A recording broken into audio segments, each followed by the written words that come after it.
सभी बच्चों का अभिनंदन है। बहुत बहुत स्वागत है आज आप हमारे चैनल में। आज मैं आपको झारखंड बोर्ड का गणित वर्ग 6 क्लास 6 का गणित का पाठ 3 पूर्णांक सब पढ़ाने जा रहा हूँ। पूर्णांक क्या है पहले हम लोग ये पढ़ेंगे। तो पहले इसको पढ़ने के लिए हम समझते हैं कि क्यों पूर्णांक की ज़रूरत हुई, पूर्णांक क्यों आया। अगर देखते हैं ऐसे देखिए 7 - 2 किए, घटाव से ही हम समझ पाएंगे। 7 - 2 किए तो 5 आएगा, एक पूर्ण संख्या है। फिर है मान लीजिए 6 - 2 किए तो 4 आया, एक पूर्ण संख्या है। लेकिन 6 - 8 अगर किए तो यहाँ हम लोग घटाव नहीं कर पा रहे थे, हमको समझ में नहीं आ रहा था कि कौन सा संख्या होगा।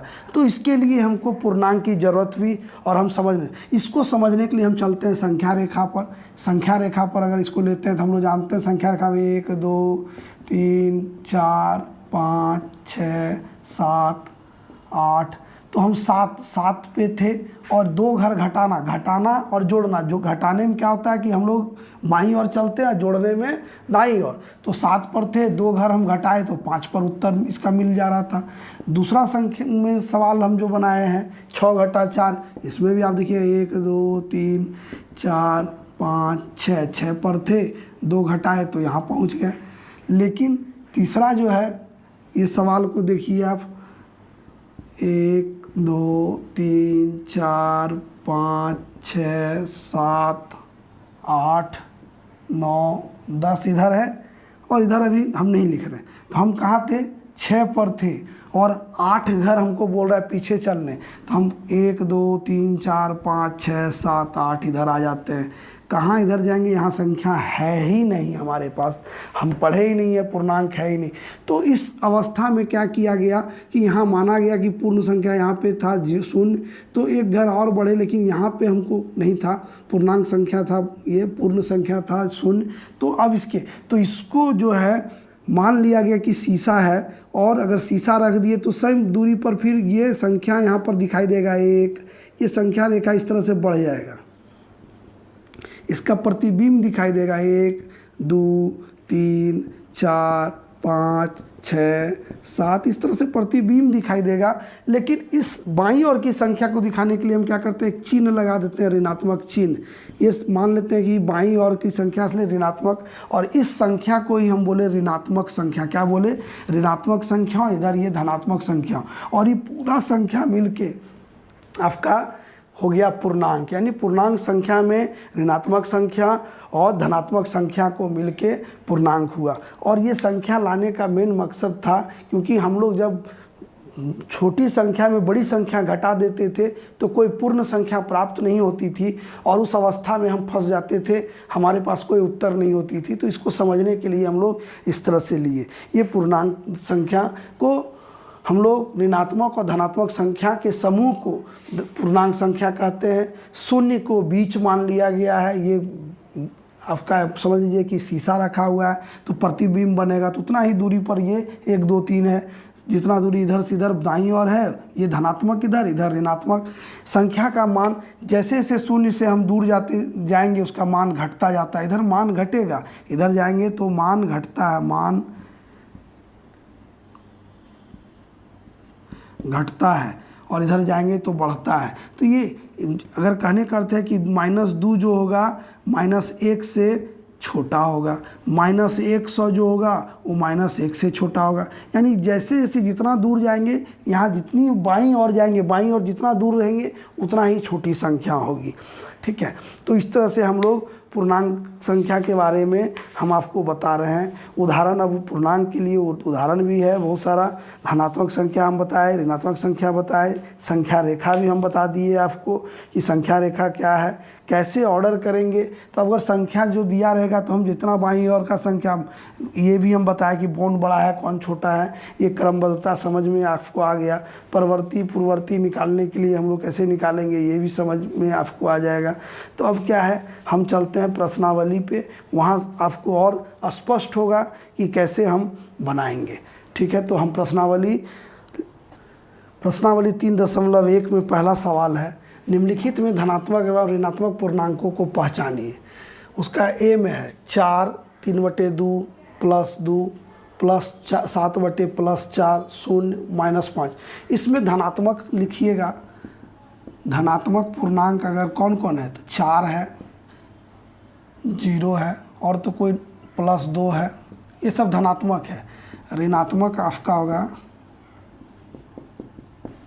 ऋणात्मक पूर्णांक इसमें आपका सिर्फ -5 है, एक ही है। बी में है -11, 51, 4.5, 5/6 -7। तो इसमें आपका धनात्मक है, धनात्मक पूर्णांक है 51 और तो नहीं है, और ऋणात्मक है, ऋणात्मक पूर्णांक है -11, -7 2। तो ये था 1 नंबर। तो देखते हैं प्रश्न संख्या 2। निम्नलिखित के विपरीत लिखिए। विपरीत में उल्टा लिखना है। 10 किलोग्राम भार का वृद्धि, भार में वृद्धि अगर है 10 किलोग्राम भार में वृद्धि, तो वृद्धि का उल्टा होता है ह्रास होना या घटना। तो इसको लिखिए 10 किलोग्राम भार में घटत या ह्रास, ठीक है। उसके बाद है पश्चिम की ओर, बी नंबर में पश्चिम की ओर जाना, तो इसका लिखिए पूरब की ओर जाना, पूरब की ओर जाना। यहाँ पे सी में है -80, तो -80 का हो जाएगा +80। उसके बाद डी में है समुद्र तल से 100 मीटर ऊपर, ऊपर का होता है नीचे, तो आप लिखिए यहाँ समुद्र तल से 100 मीटर नीचे, ठीक है। उसके बाद है 500 रुपया की हानि, हानि का उल्टा होता है लाभ, तो यहाँ लिखिए रुपीस 500 की लाभ। ये हो गया आपका 2 नंबर। 3 नंबर में निम्नलिखित में प्रयुक्त संख्याओं को उचित चिन्ह लगाकर पूर्णांकों के रूप में लिखिए। एक हवाई जहाज भूमि से 2500 मीटर की ऊंचाई पर उड़ रहा है। ऊंचाई है तो प्लस लेंगे, तो इसलिए हो जाएगा ये +2500। उसके बाद है एक पनडुब्बी समुद्र तल से 800 मीटर की गहराई में चल रही है, नीचे की ओर है, तो इसका उत्तर होगा -800 मीटर। उसके बाद है सी में 0 डिग्री सेल्सियस से 10 डिग्री ऊपर का तापमान, 10 डिग्री ऊपर का है तो प्लस लेंगे। तो जहाँ धनात्मक का बोध होता है वहाँ हम प्लस लेंगे, जहाँ ऋणात्मक का बोध होगा वहाँ माइनस लेंगे। उसके बाद बैंक खाते में 100 रुपये जमा करना, जमा कर रहे हैं तो ये +100 होगा। लास्ट ई में है 100 रुपया की हानि, हानि है तो यहाँ ऋणात्मक का बोध हुआ है तो -100 लेंगे, ठीक है। तो इस तरह से प्रश्न संख्या हम 3 भी बताए। उसके बाद प्रश्न संख्या 4 हम लिखते हैं बोर्ड पे। प्रश्न 5 में करा निम्नलिखित संख्याओं को संख्या रेखा पर दर्शाइए। तो पहले संख्या रेखा 1 में है +8, तो पहले संख्या रेखा बनाइए, उसमें शून्य दिखाइए 1 2 3 4 5 6 7 8 9 10। तो 1 2 3 4 5 6 7 8 8 आपका यहाँ है, इसका नाम 1 दे दीजिए। उसी तरह से इसका भी -6 है तो -6 दिखाना है, तो इधर से लीजिएगा, ऐसे करके ले लेंगे संख्या रेखा पे। यहाँ 0 मान लीजिए 1 2 3 4 5 6 -6 ये हुआ, इसका नाम B दे दीजिए।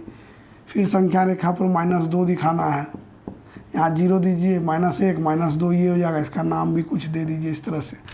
इसी तरह D में है 7 दिखाना है तो ये ले लीजिए, इस तरह से संख्या ले लीजिए। यहाँ 0 मान लीजिए 1 2 3 4 5 6 7 है, इसका नाम कुछ दे दीजिए।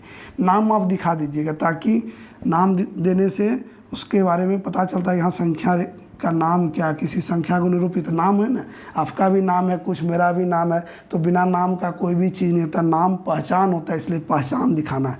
-5 दिखाना है तो शून्य इधर ले लीजिए, 1 2 3 4 5, ये -5 हो गया, इसका नाम भी दे दीजिए, Q दे दीजिए। तो इस तरह से आपका हम क्वेश्चन नंबर 4 तक बताए। ध्यान से पढ़िए, देखिए वीडियो को। धन्यवाद।